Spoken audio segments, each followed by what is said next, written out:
Salam qardaşım. Yorulmayasan. Mənə bir dənə dönər lazımdır. Toyuq olsun. Amma ət olmasın içində. Olar, mümkün deyil. Vegetarian. Hə? Vegetarian. Vegetarian olur da, ətsiz. Ha, salatla.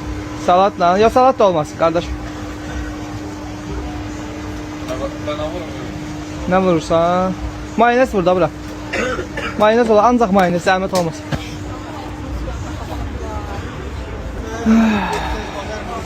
Qardaşım, neçə dəqiqə olar?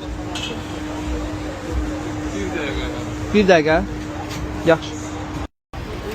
Abi, içərdən belə gələ bilər, hə? Yan var, o tərəfə yəni. Gəlim. Yaxşı.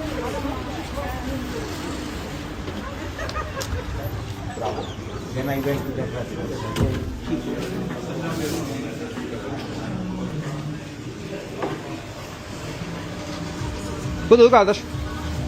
Oyunda hazır. Hə, yaxşı. Kassa ödenişleri yapsın. Ödənik. Gözləyə də sıra var. Yox, mən danışa eləyəcəm. Nə yapalım, danışa bilərsiniz, problem yox. Salam aleyküm. How are you, sir? Alhamdulillah. Alhamdulillah. Nice to meet you. Nice to meet you too, bro. Thank you. You're welcome. Abi salam. Məndə bir dənə dönər deyil. Prosta kartla ödəyəcəm abi. Toyuq dönər. Belə içində toyuq yoxdur, amma dönər deyil, nə deyib yox. İçmeye şey oldu. İçməyə yox abi. Abi bunu ödəyəcəm olar. Kart. Keçsi qardaşım. Nope. Kartında pul yoxdur qardaşım. Ona görə bəlkə də. Gözlə bir dənə karta pul atın. 5 minutes later. Abi gəldim. Bir dənə də karta vururum zəhmət olmasa.